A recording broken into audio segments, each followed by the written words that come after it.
Folks, this is the twice impeached, criminally convicted felon-in-chief, Donald the Con Trump, signing an executive order to facilitate the right's long-standing goal of eliminating the Department of Education. That was always the goal of the Republicans and Project 2025. And so that's what they're doing, during a ceremony in the East Room of the White House. This idiot Trump signed the order while flanked on each side by school children seated at desks. While the order recognizes that it would take an act of Congress to completely shutter the department, Trump directed Education Secretary Linda McMahon to do all she can to achieve that goal. The con man said the department will preserve useful functions like Pell Grants, Title I funding, and programs for students with disabilities. Do we have any audio of him talking? All right, so here's the deal. They're going to sit here, and what they're doing is, again, they want to completely gut the department. They've already laid off half of the employees. This is what they have always done and what they want to do. And again, this is what their goal has always been. My panel, Dr. Nola Haynes, she is Georgetown University School of Foreign Service out of D.C., political cis, social media, political activist out of Knightdale, North Carolina. Reese Colbert, host of the Reese Colbert Show, Sirius XM Radio out of Washington, D.C. Reese, I'll start with you. I mean, bottom line is this here. This is always what they wanted to achieve. They are blaming the Federal Department of Education for the problem with education. I'm here in Texas right now, and in fact, we're going to have also on the show, I got a chance to chat with State Representative Jolanda Jones, and we talked about a couple of things. We talked about the voucher scam bill here in Texas, and we also talked about the Texas Education Agency takeover of the Houston Independent School District. But here's the whole deal. 90% of the funding in America for schools is state and local. So this idea that the problem with education is all because of the Department of Education is right-wing fiction. Mm-hmm. Well, yeah, I mean, the right-wing education system has created the problem with us having lower literacy scores, lower math scores compared to other industrialized nations. Look, this is about undoing the progress since Brown versus Board of Education. This is about creating separate and unequal. It is about creating a caste system, or not creating, but entrenching a caste system in which wealthier people get to send their kids to better schools, in which underprivileged, and I use that in air quotes, underprivileged kids have no recourse for underinvestment in their areas, in their schools, where kids who have disabilities do not have any recourse in ensuring that they have equal access to education, whether that be learning disabilities or physical disabilities. And so this is about making it harder for the playing field to be leveled through education. It's also about eroding the middle class. It's about taking away investments like what Biden-Harris did by expanding public student loan forgiveness and other student loan forgiveness programs. And so this is a full-on assault on all of the mechanisms that have been put in place over decades to make education slightly more equitable in this country. The way to make more progress is not to undo the progress that's been made, but is to double down on it. And this is the exact opposite of that. Nola, people really need to understand, and again, all of these crazy, deranged people on the right, they literally have no clue. They don't even understand that the states that benefit the most from the Federal Department of Education are red states like Tennessee, South Carolina, Mississippi, Alabama, Arkansas. So they just want to just go ahead and cut their noses off to spite their face.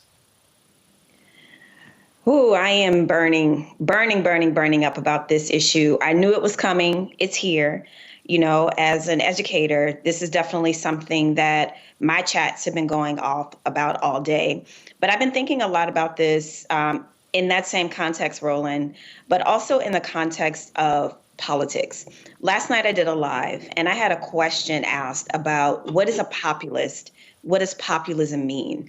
And what does it mean when people say that Donald Trump is a populist? Basically, at the end of the day, it benefits a populist, wannabe dictator, wannabe autocrat to have an uneducated permanent class. That benefits him. MSNBC did some interesting polling today around white voters. And to no one's shock, most of Trump supporters were white males who were uneducated. That shocks no one. And while more white women do not support Donald Trump, the ones that do have not received, at the very least, a four-year degree. So this is all part of the playbook. There's nothing new here. Donald Trump is not reinventing the wheel. And it's very easy to convince people that those coastal elites, those Northerners, and I can't tell you how many times I've been hearing that lately. I feel like I've been transported in some sort of time machine and we've gone backwards in time. Like people actually using terms like Yankees and Northerners. What? Where are we? But anyway, my point is they are genuinely convinced that education that we are the permanent enemy, and somehow that they are in on something, that they know something that we don't know, that they have the authentic information that we do not have.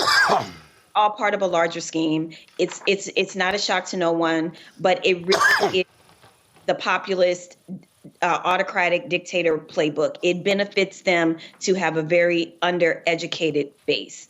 And to Reese's points, absolutely, this is also about undoing everything that had anything to do with civil rights. Political sis, you're North Carolina, and same thing. We talk about education, resources, oversight, the ability to be able to collect data. That's the other thing. They don't want to collect data. So when you talk about inequities, when you talk about the issues that we have, when you don't have the data, then you don't even know what the hell is going on. You don't even know how do you achieve parity, because they don't want that. They just sort of throw out these phrases. We're just going to send the money to the states. But these same states, these right wingers, they don't want the data. They don't want to be able to know what the inequities are. And what we do know here in North Carolina, 1.6 billion of federal funding from the Department of Education comes here. And we know that affects kids for Title I, IDA, kids with disability. And we also know that the kids that are going to be affected the most by all of this is kids that live in rural areas. That is the data that we have right now. So also don't forget about federal loans, grants. So we're talking about community colleges. We're also talking about how this is going to impact teachers on a community college level, which I work at a community college. So I think I want to go back. I may be moving too far ahead, but when Chuck Schumer, what he did, this is why I say, with all due respect, let the motherfucker burn. That's how I look at it. Because we have said this is what's going to happen. It is going to impact us the most. But it seems like the only damn way that this country is going to pay attention is if this country falls a little.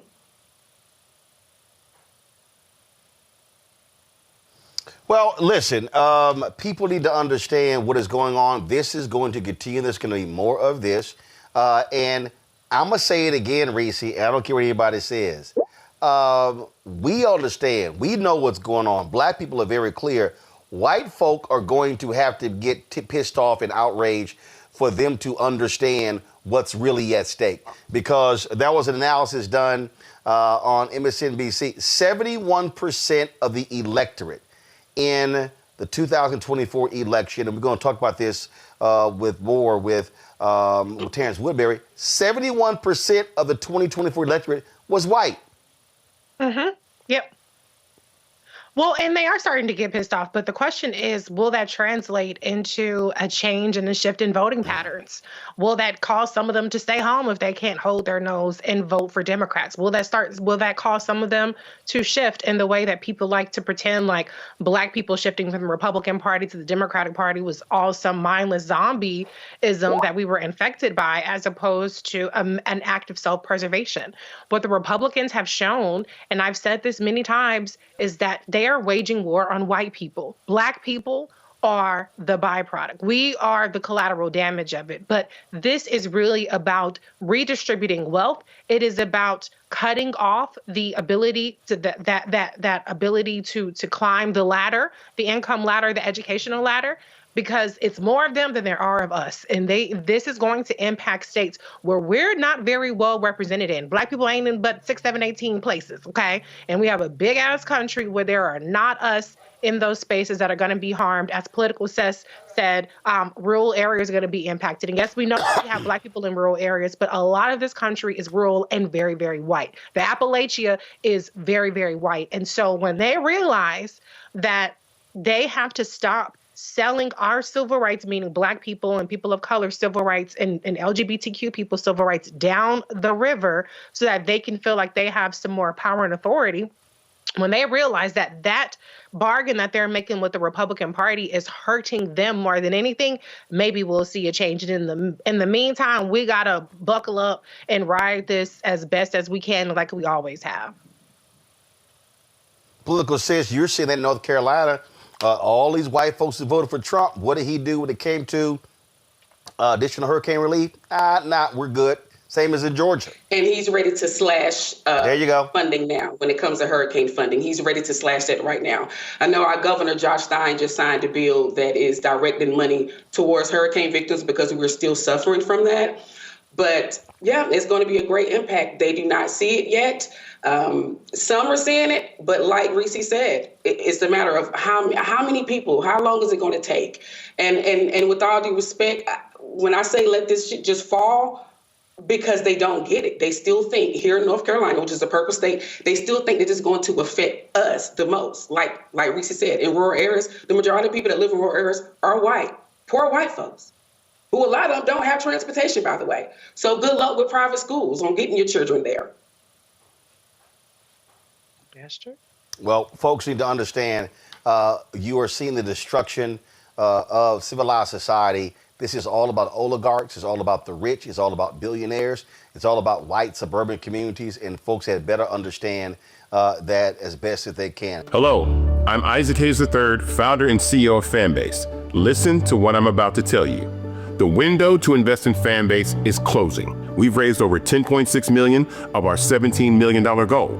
That means there's room for less than 6,370 people to invest in Fanbase for the average amount. The minimum to invest in Fanbase right now is $399. That makes you an owner in Fanbase today. Go to startengine.com/fanbase to invest. Why? Because current social apps have taken advantage of users for far too long, with content suppression, shadow banning, harmful racist content, and no real tools for monetization and equity. Fanbase has over 1.4 million users and counting, allowing anyone to reach all their following and monetize their content from day one. Social media is the new TV, and whoever owns the apps that distribute that content have the opportunity to own potential billion-dollar companies. While big platforms with uncertain futures are failing to serve their users, Fanbase is stepping up to fill the gap. Don't wait until it's too late. Invest now, invest for yourself and your future. Go to startengine.com/fanbase and own the next generation of social media.